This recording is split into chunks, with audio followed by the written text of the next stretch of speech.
سورۃ الکہف میں اللہ تعالیٰ نے ایک باغ والے کا ذکر فرمایا ہے جسے اللہ نے 2 بہترین باغات عطا فرمائے تھے، لیکن باغ والا اللہ کا شکر ادا کرنے کے بجائے مادہ پرستی کے شرک میں مبتلا ہو گیا۔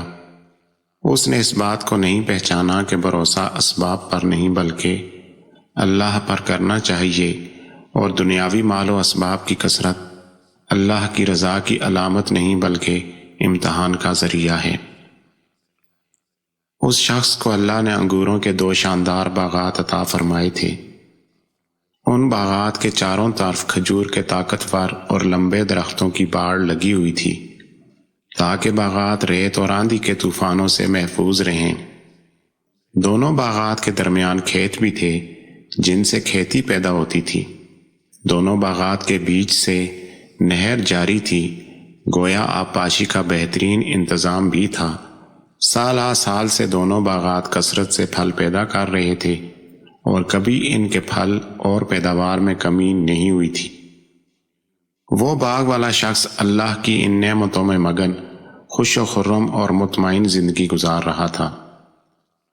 ایک دن اس باغ والے کا ایک غریب درویش دوست باغ والے سے ملاقات کرنے اس کے گھر آیا۔ باغ والا اپنے دوست سے مل کر بہت خوش ہوا اور دوست کو اپنے شاندار باغ کی سیر کرانے کے لیے اپنے ساتھ لے چلا۔ وہ دونوں باغ کی طرف چلنے لگے اور وہ راستے میں ایک دوسرے سے باتیں بھی کرتے جا رہے تھے۔ جب دونوں دوست باغ میں داخل ہوئے تو باغ والا شخص اپنے درویش دوست سے کہنے لگا کہ یہ باغ میری بہترین منصوبہ بندی اور محنت کا نتیجہ ہے۔ ساتھ ہی باغ والے نے اپنے مال و دولت پر تکبر کرتے ہوئے اپنے دوست سے کہا کہ میں تم سے کہیں زیادہ مالدار اور شان و شوکت والا ہوں۔ وہ اپنے باغ پر فخر کرتے ہوئے مزید کہنے لگا کہ میرا خیال ہے کہ یہ باغ کبھی برباد نہیں ہوگا اور نہ ہی کبھی قیامت قائم ہوگی۔ بالفرض اگر قیامت قائم ہو بھی گئی اور مجھے اللہ کے پاس واپس جانا بھی پڑا تو میرے اندر کوئی تو ایسی خاص بات موجود ہے جس کی وجہ سے اللہ نے مجھے اس دنیا میں اتنا کچھ دیا ہے۔ یقیناً میری اسی خاص خوبی کی وجہ سے اللہ مجھے آخرت میں اس سے بھی زیادہ دے گا، اور تم یہاں بھی غربت میں مبتلا ہو اور آخرت میں بھی محروم ہی رہو گے۔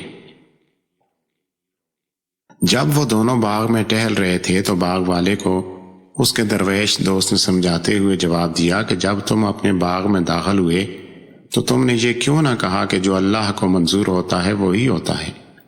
اللہ کی توفیق کے بغیر کسی کو کچھ کرنے کی طاقت نہیں ہے۔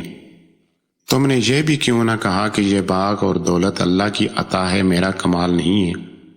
تم نے تو اللہ کے دیے ہوئے اس باغ کو اپنی محنت اور منصوبہ بندی کا نتیجہ قرار دے کر گویا تم نے اللہ کے فضل و کرم کا بالکل ہی انکار کر دیا۔ وہ اللہ جس نے حضرت آدم کو مٹی سے اور تمہیں نطفے سے پیدا فرما کر پورا انسان بنایا، یعنی ہاتھ پاؤں اور دیگر اعضاء کی سلامتی کے ساتھ تمہیں پیدا فرمایا اور تمہیں ہر طرح کی معذوری سے بچایا، تمہیں تو اس اللہ کو ہرگز نہیں بھولنا چاہیے۔ میں تو صرف اللہ ہی کو اپنا پروردگار سمجھتا ہوں۔ مجھے یقین ہے کہ وہ مجھے محض اپنے فضل و کرم سے ہر خیر عطا فرماتا ہے۔ میں اس اللہ کا شکر ادا کرتا ہوں اور کسی کو اللہ کا شریک نہیں ٹھہراتا۔ درویش دوست نے باغ والے کو سمجھایا کہ دنیا کا مال و اسباب تو انسان کی آزمائش اور امتحان کے لیے ہے کہ وہ اللہ کا شکر ادا کرتا ہے یا اس کی نافرمانی کرتا ہے۔ کسی کو زیادہ اور کسی کو کم دے کر آزمائش میں ڈالا جاتا ہے۔ درویش دوست نے کہا کہ اگر تمہارا خیال ہے کہ میں مال اور اولاد میں تم سے کم ہوں تو مجھے امید ہے کہ اللہ مجھے تم سے بھی زیادہ مال اور اولاد عطا فرما دے گا۔ درویش دوست نے باغ والے کو ڈرایا کہ ممکن ہے کہ جس باغ پر تمہیں اتنا غرور ہے اللہ تم سے ناراض ہو کر تمہارے اس باغ پر آسمان سے بجلیاں گرا دے اور اس باغ کو صاف چٹیل میدان بنا دے۔ درویش دوست نے مزید سمجھایا کہ ذرا سوچو، اگر اللہ اس باغ کے پانی کو خشک کر دے پھر تم کہاں سے پانی تلاش کر کے لا سکو گے اور تمہارا سارا باغ سوکھ کر ختم ہو جائے گا۔ اس لیے تمہیں اللہ کی ناراضگی سے ڈرتے رہنا چاہیے اور ان نعمتوں پر اللہ کا شکر ادا کرنا چاہیے۔ باغ والے پر اس مخلص دوست کی نصیحتوں کا کچھ اثر نہ ہوا، چنانچہ اس کے باغ پر اللہ کے حکم سے آسمان سے ایک آگ آئی جس نے سارا باغ جلا ڈالا۔ وہ شاندار باغ راکھ کا ڈھیر بن گیا باغ والا اپنے باغ کی تباہی و بربادی کو دیکھ کر بہت پچھتایا اور ہاتھ ملتے رہ گیا۔ اس کی منصوبہ بندی، محنت اور سرمایہ سب برباد ہو گیا، اور وہ کہنے لگا کہ کاش میں اللہ کے ساتھ کسی کو شریک نہ ٹھہراتا۔ اس تباہی سے نہ کوئی گروہ اسے بچا سکا اور نہ ہی وہ اس بربادی کا کسی سے بدلہ لے سکا۔ ہمارے لیے سبق ہے کہ ہمیں ہر خیر و بلائی کو اللہ کا فضل سمجھنا چاہیے، اپنی ذہانت، محنت اور اسباب پر نہیں بلکہ ہر وقت اللہ پر بھروسہ کرنا چاہیے، کیونکہ حقیقی اور مستقل مددگار اللہ ہی ہے۔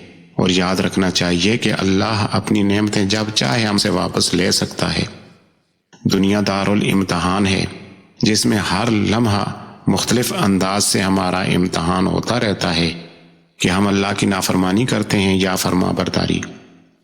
ہمیں اللہ کی نعمتوں پر تکبر نہیں بلکہ اس کا شکر ادا کرنا چاہیے اور اس کے عذاب سے ڈرتے رہنا چاہیے۔